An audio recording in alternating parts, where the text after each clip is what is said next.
Welcome back, guys, to the Purposeful Wisdom Podcast. My name is Dawn Christine. Thank you guys for being here. For those of you who are new, welcome. For those of you returning, welcome back. Don't forget to like, share, subscribe, you guys. I'm trying to grow this channel. It means the world to me. You have a little, just by hitting that subscribe button. There's an owl at the bottom. It takes 2 seconds to do. Let's spread the message of hope and healing to all that listen to this. As you guys know, I get the best of the best on this platform, and I'm so excited to introduce to you today Belinda Lomax. Coach B, also known as Belinda Lomax, is a certified Narcissistic Abuse Recovery Coach, an empath, and the founder of Be Holy. With a deep passion for empowering survivors of narcissistic abuse, Coach B brings a unique blend of personal experience and professional expertise to her coaching practice. Having triumphed her own journey of healing from narcissistic abuse, Coach B understands the complexities, pain, and challenges that survivors face. Her mission is to provide guidance, support, and a safe space for individuals who are navigating the path to recovery and transformation. Through her work, Coach B is committed to helping survivors break free from the grip of narcissistic abuse, rebuild their self-worth, and rediscover their inner strength. She believes that everyone has the potential to not only heal, but to thrive and create a life filled with authenticity and joy. Coach B is a prolific writer and speaker with a dedicated following on platforms like Quora, where her insightful answers have garnered attention and gratitude of over 100,000 avid readers. Her expertise lies in demystifying the tactics of narcissists and empowering victims to defend themselves and emerge victorious in their battles against narcissism. Coach B, welcome. Welcome in. Thank you so much for being here today. It's such an honor to speak with you. Thank you for the warm welcome, and it's a pleasure to be here. So, I'd love to dive right in because narcissism is such a huge topic, and it's very complex in its own entity because there's different types of narcissism. And personally speaking, when I engulfed myself into the topic of narcissism years back, I learned there were many types of narcissists out there. Could you explain to my audience what the different types of narcissists are? Sure. So again, kind of like you, I dove deep into studies around narcissism after having a particularly bad experience with a narcissist. And I think that's everybody's path of education. You kind of have to encounter a narcissist and you think, how can someone have this type of worldview, which is so in opposition to the worldview that I have? They don't necessarily follow the same rules. It's very much about power and control and not giving or empathy. It's not about helping, it's about winning. So there's all of these kind of little rules that come into play when it comes to narcissism, but most people just know the obvious narcissist, the person who, walks into the room like a god, who loves admiration and validation, kind of big ego, and we're armed against that type of narcissism. But there is covert narcissism that is, honestly, I believe, one of the most toxic forms because it masks itself as empathy. You kind of don't pick it up immediately. And that's the one that wounds the most, because you go into an agreement with someone who you believe is like you, who is an empath, who, if we both win, then it's good. If one of us is losing, I'm going to help you win. If I'm losing, I hope you help me win. And you go into that in agreement, but it turns out very differently. You become a victim. And this is potentially the most, for me at least, it seems like the worst type of narcissism because it's kind of a trick. I mean, the person who goes for someone with the big ego, with the flashy cars and the money, you can kind of say, well, it was very obvious in a way that this person wasn't in it for the right reasons. But when you have someone who comes across as kind, who comes across as understanding, who listens to you, who empathizes with you, or at least pretends to, that can feel like a kind of a slap in the face when you realize that you haven't been in what you think you have been. Couldn't agree more with that statement, to be honest with you. I know that type. I know the covert type as well. and you feel like you're in it for the right reasons, everything's going right, and then all of a sudden there's a shift. And it's like it comes out of the blue. You don't even know like what happened. You're like, what, like you're dumbfounded. You're like, what is going on? And for me, it made me question my own sanity. Like, wait a minute, is it me? What's going on? Like, I was so blindsided by it that I didn't even see it coming at all. What did your what was your story, if you don't mind sharing? How did you learn that you were in a narcissistic relationship? I have a couple. I have a couple of stories. I think that the one that comes to mind is my most recent ex, and that was potentially the most harmful relationship I've been in, where everything, we were on the same page at the beginning. Kind of, I should have picked up on it, because one of the things with covert narcissists is the mirroring. So whatever you say, they agree. Whatever you do, they also do. Whatever you love, they also love. And there was a lot of that, which I believed was connection. There was also a lot of deep conversations, which I believed were empathy, but it's almost like you're their opponent. So they're learning your game plan. They're learning how you react. So they're learning your insecurities. So when I'm sitting down with my partner and, explaining to him my insecurities around one thing, or, I don't like it when men do this, or I'm the type of woman that enjoys that, I'm assuming that he's listening to help, but he's actually listening to win. So he knows that in this situation, if my partner doesn't do what I want them to do, or doesn't give me the adoration or validation I want them to give me, I can do this move because I know she hates it, or because I know she's insecure about this, I'm going to do this. And it's like you are living in a completely false reality. And I can really empathize with the feeling crazy aspect, because then comes the gaslighting. It's like, no, I didn't do it because of that. I just did something. And you're reading too much into it, and you start to feel insane. You start to have your reality come into question. And that was my experience, and my latest experience with a covert narcissist. I can gladly say I left that all way behind me and coached and healed myself, and now I'm helping others win. Because something else I have found in the narcissistic recovery community is it's focused on kind of just leaving the narcissist alone and healing in peace, which is one piece of it. But you can also win with the narcissist. It is okay to come out on top in that kind of dynamic. You don't have to shy away and build a new life somewhere else and start over. You can win. It's yours to win. You are the good force in that environment. So that is something that I've been very passionate about helping people find the tools, not just to heal, but to actually win. You went into it as a kind-hearted person who wanted the best for your partner. That isn't what happened, but that doesn't mean you need to shy away. You still did your best. You're still the good person that you were when you went into it. You don't need to lose all of your friends. You don't need to stop doing your hobbies. You don't need to change career, change location. And again, I speak as someone who has had that experience, where I have run away from a narcissist and have left my friends and have left my career and my home to heal. And that's not the only way. You can also stand your ground, become powerful, learn your power, because your narcissist saw your power. That's why they picked you, and actually use it for yourself. Use it to win in life. Use it to conquer everything that you've been afraid of. Use it to conquer every fear that the narcissist revealed or created with you. And that's what I'm really passionate about, that piece.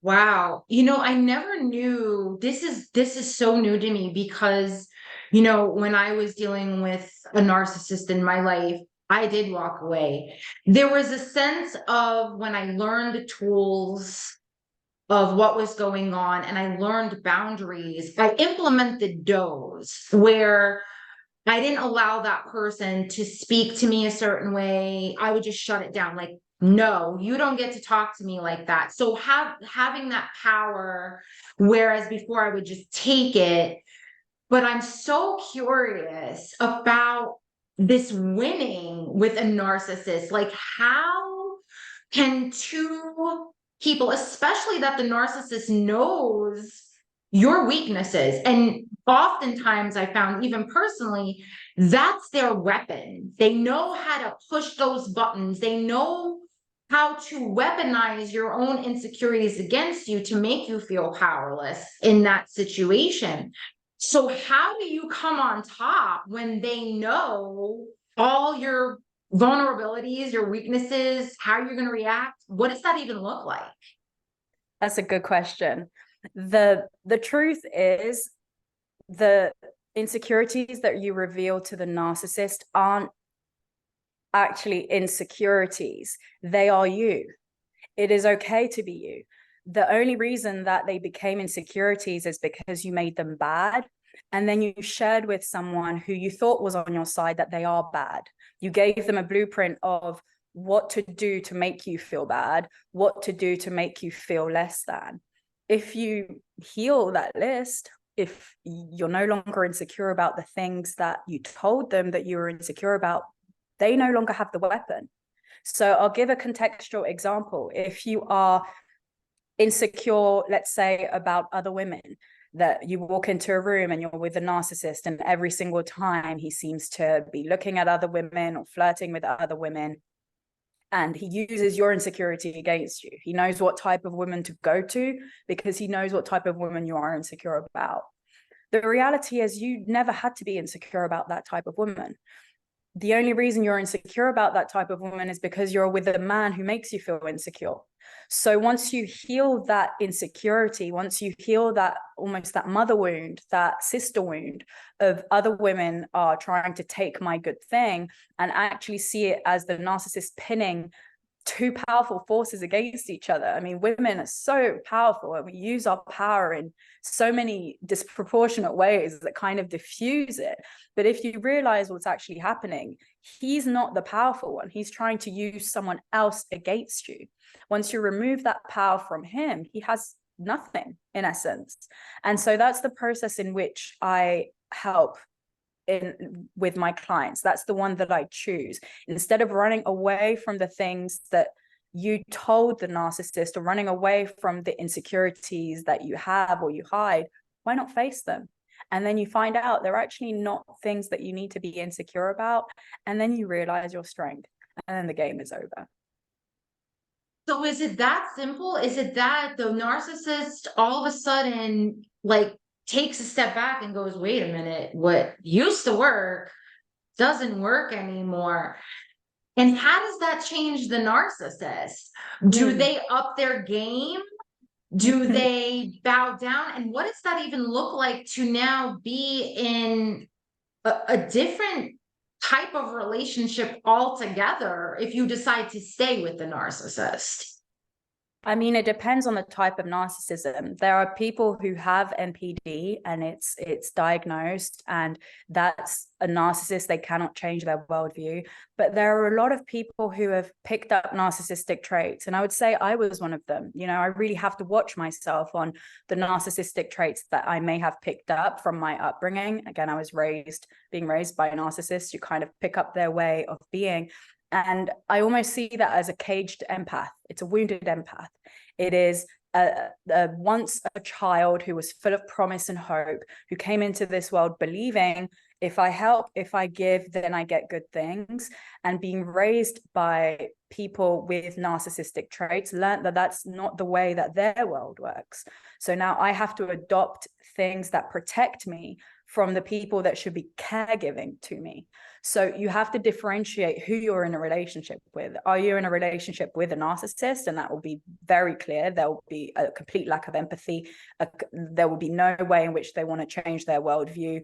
Or are you with an empath who has picked up narcissistic traits through their empathy? They've kind of read their environment and they've seen, hey, being an empath doesn't really work. So let me cage my heart, let me protect it, and this is how I do it. When someone is close to me, I have to find out their weakness so that if they leave, I have something to help bring them back to me. It's kind of this maladaptive traits that some empaths pick up. So depending on what type of person you are with, When with the narcissist, I would say, I mean, just do your best to become stronger. If you have to be in contact with them, then you really do have to become strong, because they do know your weaknesses. But if it's someone who is just embodying narcissistic traits, that kind of flip where you are no longer insecure about the things that you used to be insecure about can be a great lesson for them. Even if you don't choose to be with them, it can be a model for how they should be. There's now a new blueprint. Wow, this person that I knew was insecure about these things, that was empathic, that is in essence a mirror of me, is doing things differently from me and is winning. So maybe there is a different worldview that I can adopt that also helps me win without making other people lose. And I love how you frame it that way, because, you know, as you're talking, you know, the spidey brain is going off, and I'm thinking to myself, you know, because I'm a belief systems coach and mindset, and it goes back to mindset, like, okay, there's fear there. Deep down with the narcissist, there's fear of getting too attached, of getting too involved, of loving, because of fear of getting hurt. So it does, that for me would be the root. I also understand that, you know, we're not meant to fix each other. So I like that you framed it in a way of like, you get to get your power back. You get to hold your ground. You get to recognize it for what type of narcissism it is. Is it traits? Is it full-blown narcissism where nothing you do, say will change? They're not willing to change.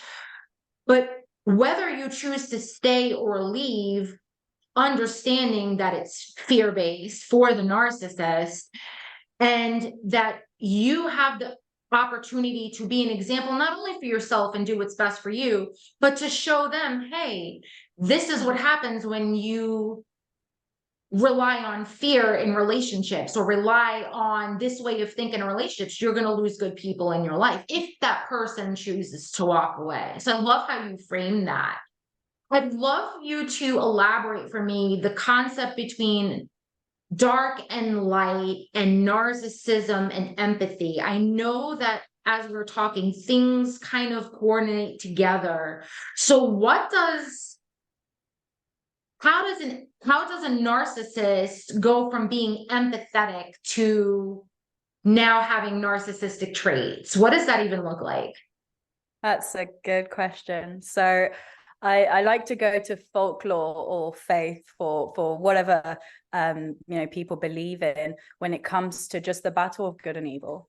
Every faith-based community has that, where there is good, overwhelming good, and overwhelming evil, and they are in battle. My belief is that that is empathy versus narcissism. That's how I view that system. And so there's no evil person. We both have empathy and narcissism within us. It is what we choose to feed, and it is what we choose to believe that creates the reality that we live in. So even with some of my worst narcissist ex, I don't demonize him. I demonize the narcissism within him, and I demonize the lie that he believed that created the narcissistic traits within him. So that's how I view it. It's a fight between good and evil, and it's within each of us. We get to wake up and choose every day. Am I going to understand the world? Am I going to listen, take in from my environment, and give to the best of my abilities? Or am I going to take? Am I going to be all about me?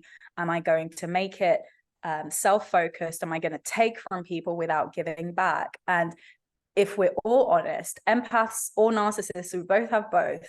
And the narcissist has just locked away their empathy because of fear, because they have had an event that has maladapted their ways of reacting to the world.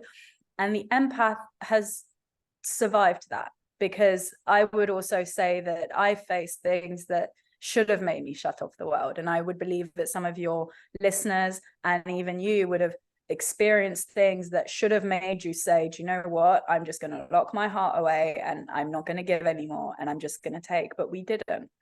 It makes us different. It doesn't necessarily make us better. It just makes us different. So it's that understanding of others. You know, I don't stand by narcissists are evil.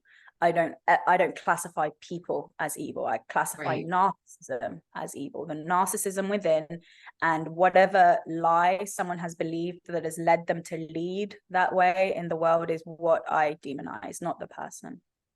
I completely agree with you on that. If anything, the narcissistic people in my life, you know, I had more empathy for them and more compassion for them because I understood that there was something rooted deep within them, deep within themselves, that they shut out the world, that they were deeply hurt with. And once you learn, at least for me, once I learned the why, it gave me the power to forgive, because I think that's huge too, because I don't feel anyone wants to purposely hurt another human being. Maybe there are people out there, I'm sure there are, but the majority of us, we all want the same things. We want to be loved, we want to love, we want human connection, we want good relationships, good friends. We all, at the end of the day, we want the same things. And it does go back to how we were raised, what kind of environment we were in, what we were told to believe about ourselves. And those early years shape our world. It shapes how we view the world. Are people a threat? Are people not a threat? And then as we become adults and we choose whether we want to stay on the more empathic side of things or the more narcissistic side of things, in that retrospect, we still have choices.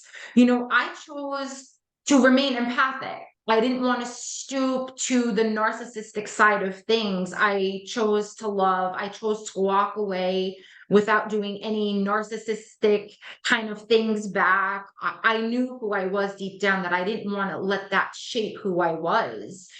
But it also allowed me to form boundaries. And I'd love for you to tap into that. Boundaries, I feel, no matter what kind of relationship, they're huge. You need boundaries in every relationship, but especially with a narcissist. Can you elaborate more on that for me? Absolutely. I'd say this is potentially the only positive of being in a relationship with a narcissist is you have to learn boundaries. You have no choice. And empaths often lend themselves to be codependent as well. We learned that to get love, we had to give love. And so we almost give at a detriment to ourselves, which is also bad. It's both are on kind of differing sides of the scale. The narcissist takes at a detriment to everybody else, and the empath gives at the detriment to themselves. So it's a match made in hell, in essence, True. and both So true. to learn from each other. And one of the things that empaths do have to learn is boundaries. It's giving doesn't necessarily equate to getting. It's that lesson. You have to give what you can, but you have to stop giving when it becomes a sacrifice. You are your first priority, always. And for empaths, and maybe people who have been raised as well by narcissistic parents who have developed kind of a people-pleasing fawn response, they lend themselves to, I'll just give, I'll lie on my belly and I'll give until you stop asking. The problem is narcissists never stop asking. So you kind of have to wake up, and things as simple as your morning routine or as complicated as your career, and everything in between, because a narcissist will attempt to take the things that are most precious to you to almost expose the fact that you're not happy with yourself. It's like it's a twisted kind of teaching method where it's like, if I make her insecure about her beauty, or I take her career, or I take her friends, what is left? And then if there is nothing left, you prove the narcissist right. That's where it's going to with every narcissistic relationship. They are attempting to expose you, but the truth is there is nothing to expose. You are who you say you are. And so that's the winning, when you emerge from it victorious, because you are who you say you are. You took everything from me. You took my good name, you took my home, my career, my friends, yet here I am, standing, surviving, thriving. That's the real win. That's what I mean when I say win. It's, I don't need any of that to be me. That's the lesson.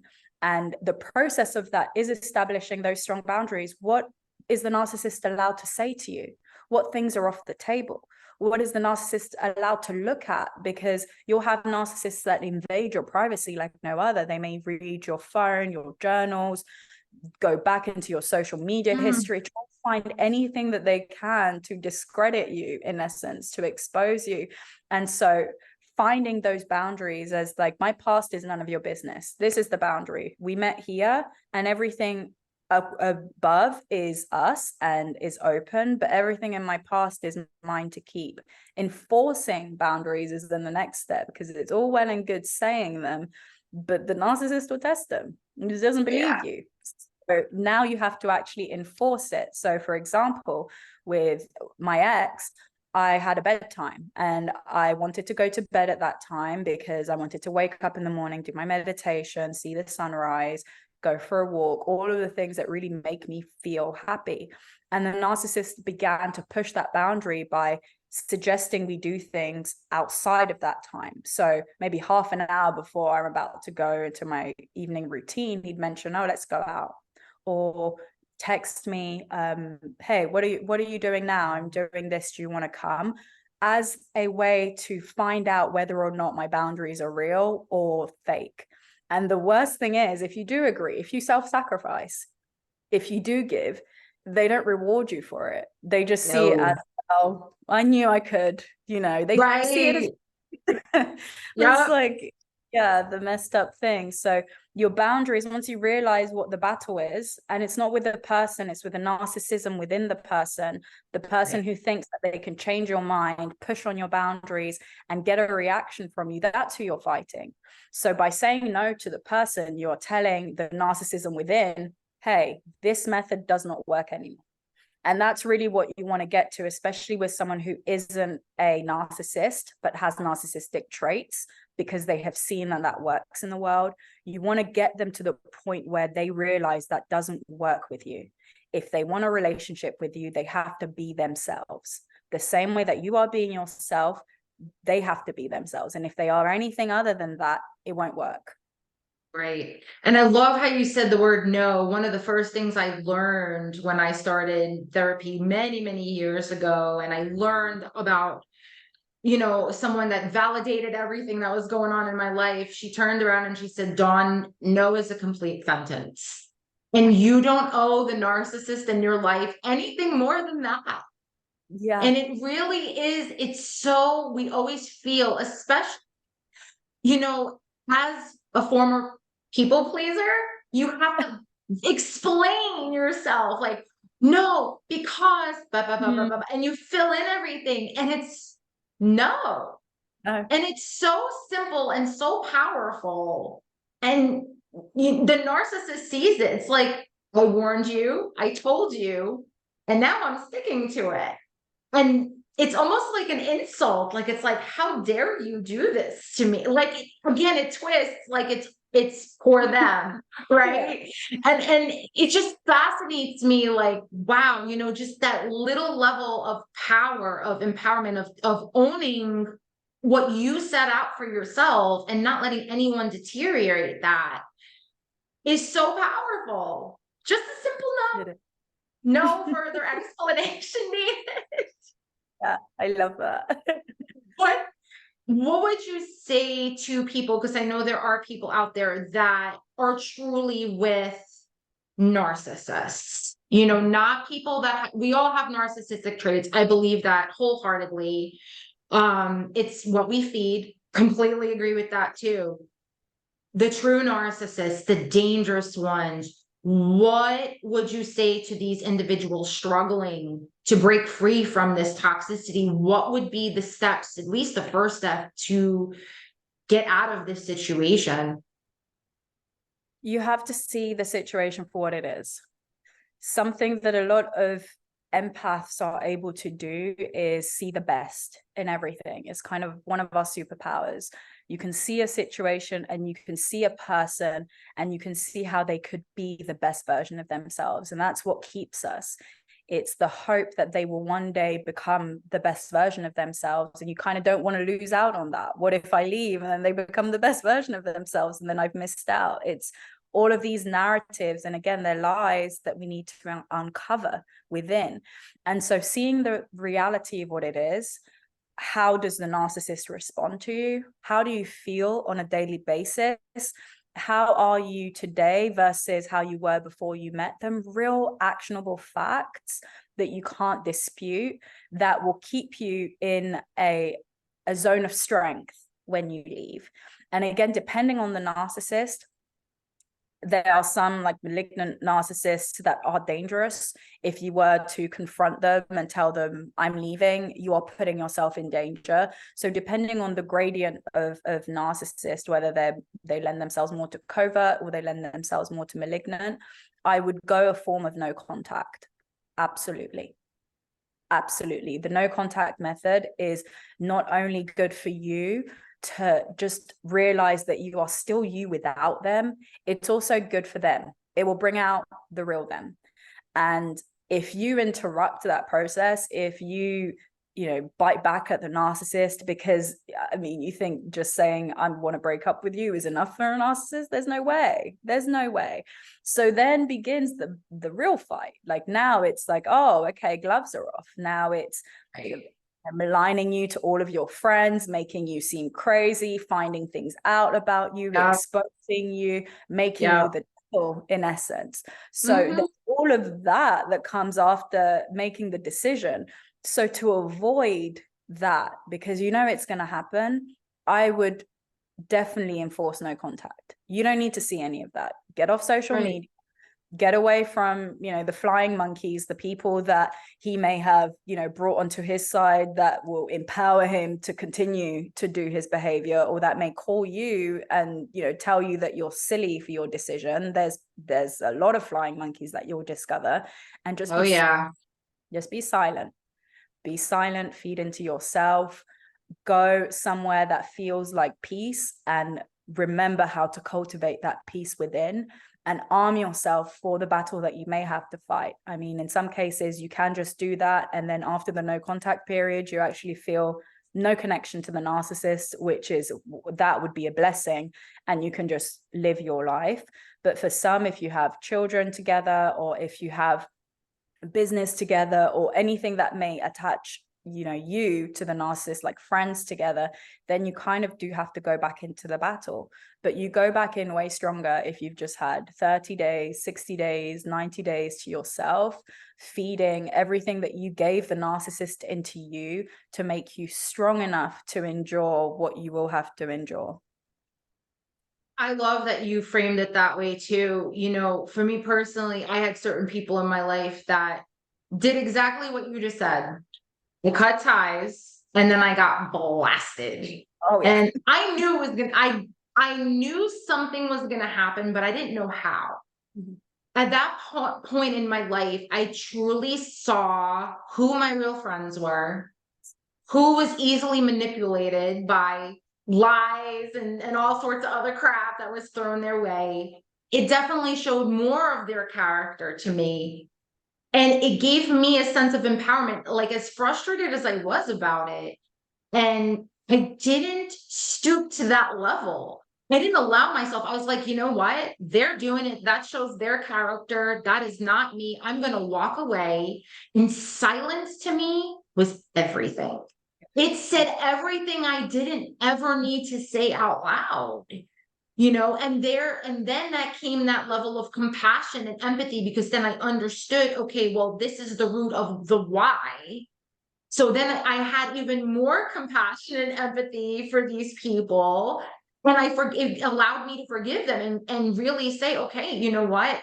It is what it is. They made a choice. I had to make a choice too, but I never let myself stoop to that level, because they're looking for a reaction. That's how they feed off you. So if you stay silent, that literally drives a narcissist nuts. It does. Yeah. It drives them insane, because they're thinking, well, how come she's not reacting? What do I need to do? And then they'll get in their own hands and be like, oh, maybe I need to do more. Maybe I need to bash her more to get a reaction. And now they're fighting with themselves. Yes. And you're off going, bye, Felicia, I'm done. Yes, I walked a long time ago, denied, you know what I'm saying? And there's this sense of blissful, I felt like a cloud literally was just just dissipated. And I was able to focus on me and what I needed to do to heal, so, and I love that. I love that you were helping. I'd love for you to really go into your program. I want my viewers to know how you coach, like what programs you offer. This way they can figure out what they need in your coaching programs. Sure. Thank you for asking. So Of course. I have two different streams, and you kind of touched upon them. There are some people that are narcissists.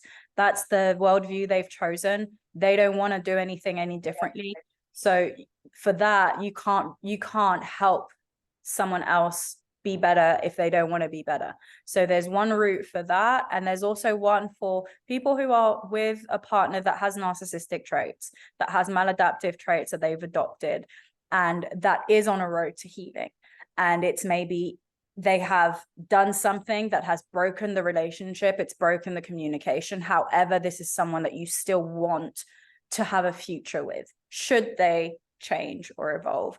And for that, both streams, no contact is the first thing. No contact, because I don't want you to be influenced by your emotions, your thoughts about the narcissist. Even with, people who still kind of choose to be with a narcissist, we have an extensive traits skill set quiz to understand, are they a narcissist? Because if they are, even if you go through this stream, there is zero guarantee that it's going to be a good relationship. So everybody has the truth face forward. You can't trick yourself into thinking you're not with a narcissist when you are.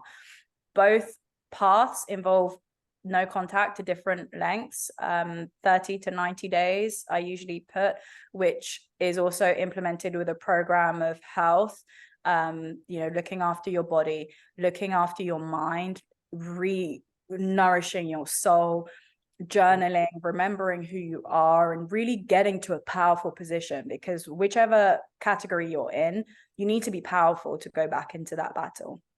And then again, because it's a customized program, some people may have kids, some people may have careers that are enmeshed with a narcissist, where even if they want a clean break, they can't have a clean break.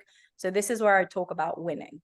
You don't have to go back, tail between your legs, looking and feeling broken just because someone has not been who they said they were going to be. That's not on you, that's on them. So how do you walk back into the room? You walk back into that board meeting, or you walk into co-parenting, or you walk back to the family barbecue with your head held high, with everyone knowing the truth. This is how I've come out, like a phoenix. I was in the ashes and here I am. And this is what this person is doing, because the narcissist will still be bad mouthing you. They'll still be, stuck in the past. They'll still be trying to expose you, and you'll be different. It'll be very obvious to everybody who the true villain was in that exchange. You don't even need to defend yourself. So where I'm trying to get my clients to a spot where you believe in yourself as much as your narcissist believes in you. Because if they didn't believe in you, they wouldn't have been with you. So getting yourself to that spot independently, and then from then deciding how you want to go about the future. If this is someone that has revealed real change, and not in words, but in action, they have done things differently. They have visited conflicts differently. There's de-escalation techniques. There's therapy that you're both committing to. There's real actionable, to-do list that you can say, we are both moving towards this new point. Then yes, absolutely, there is a way to reestablish the relationship. But you can't make up the narrative in your head. If there's none of that as fact, my best advice to clients is move on and find someone who actually deserves you, because there's plenty of men out there that you're not going to have to teach a thing to. They're already where you need them to be. Yes, and I couldn't agree more with that, because I think it starts with being honest with yourself from the very get-go. A lot of people feel they have to fix everyone else, especially people pleasers. We do. It was it was embodied in me as a child. Like, fix everyone, and now I'm like, I'm fixing me. Yes. You all have to fix yourselves. I'm not holding that. I'm not putting that on me anymore. So I detached from that. But it starts with the honesty of like, what truly is this relationship? Because if you can't be honest with yourself, you're you're already sabotaging everything else. You have to see things for what they are. If this person has narcissistic tendencies, then it's be shocked. But it's not up to you to fix them. Yeah. They have to want it just as much as you do. Exactly. Because they have to make the choice to change. So then the question lies of how much do you mean to them for them to change? Got it. So it is balanced. It's not like, oh, okay, we're gonna do the work and everything's gonna be no, there's other factors involved in this. Absolutely. And there's a lot of people pleasers that are codependent as well. We have to be honest with ourselves in what ways are we trying to fix anybody, someone. I can fix you, I can make you better. In what ways did we enter into that agreement as well with our partner? And part of my program is to remove codependence and introduce interdependence, where we're not pretending to not need people. We're not now kind of going into narcissism where it's like I lock my heart away and nobody's going to hurt me anymore. We see where that ends up. It's nowhere good. But moving to interdependence, where I do this thing for me, and the right people notice that and do the right things for themselves. And if they don't do the right things for themselves, then they're not my people, because somewhere down the road, they will hurt me. So that's kind of the magic that we then hold, and it's in daily interactions. How can I learn interdependence at the grocery store or at the beauty salon? How can I ask and give? How can I learn these mechanics that I didn't get to learn as a child because I had narcissistic parents that took and never gave? So it's all of these new patterns that we learn. And should that person be for us, they will be doing their work too. We don't need to be involved in any of that. You remove the people pleaser, you remove the fixer, the mummy, the whatever you want to call it as far as an archetype. You have to focus on yourself, and the right person will see that and will mirror your behavior. If they don't, they're not for you. Couldn't agree more. Couldn't agree more. B, I am so grateful for you spending time with me today and educating our viewers and giving them hope.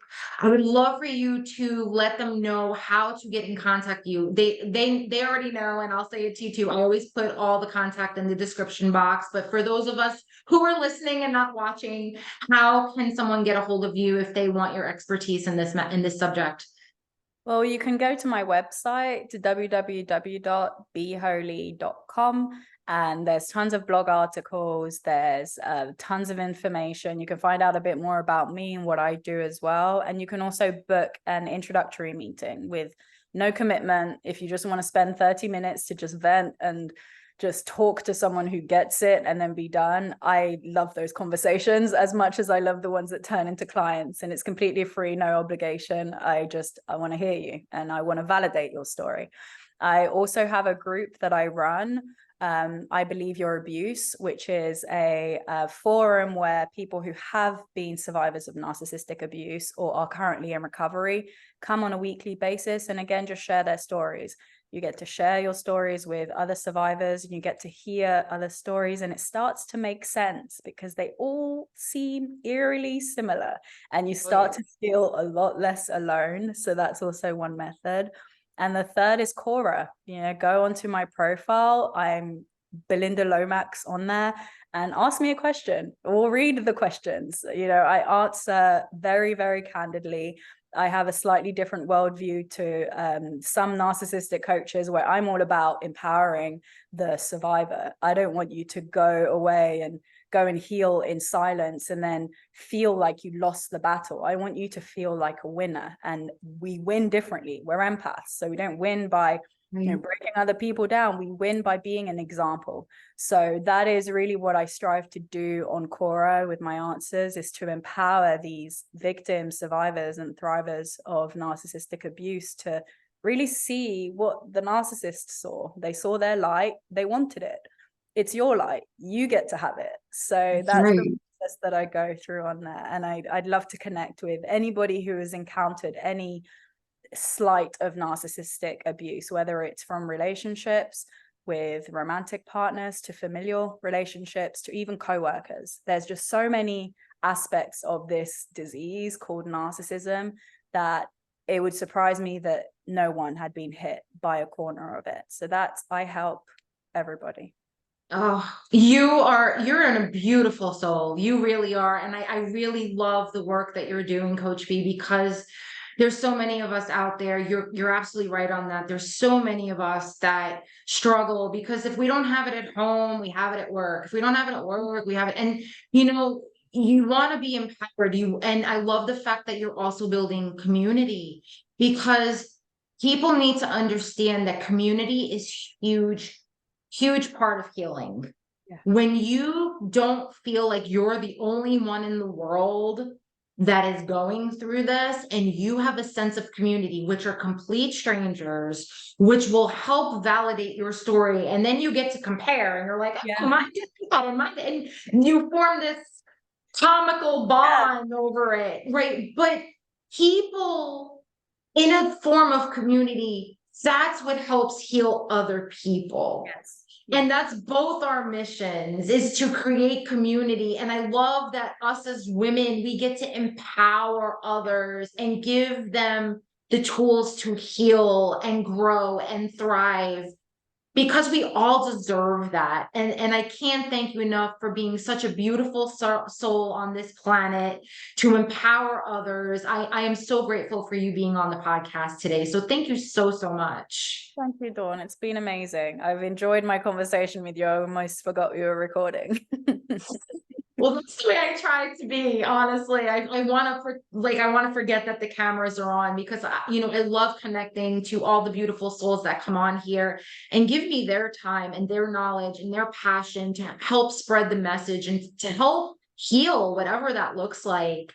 And we learn something, each and every person that comes on here and I speak with, and it's empowering. It's empowering to know that we're all creating community, and we all want to help heal this world. And that's just such a beautiful thing to be a part of. I'm just so blessed that I get people like you to come on here and spread knowledge and wisdom and love. And I love that. So thank you again. And guys listening, thank you so much for listening to this, for giving me your time. It means the world to me. You guys know I'm trying to create community here. That's what this is all about. So please subscribe, share this with a friend that may need Coach B's help, with a narcissist. Let's spread the word. Let's help heal each other. We have the power to do this through the technology that we have today. So if it's not you that is struggling, if you know someone that's struggling, share this video, get in contact with Coach B, let her help. She offers a 30-minute consult, so you have no obligation. See what she has to say and get the help you guys deserve, because that's what it's all about. Thank you guys for your time, and I will see you on the next episode. Be well.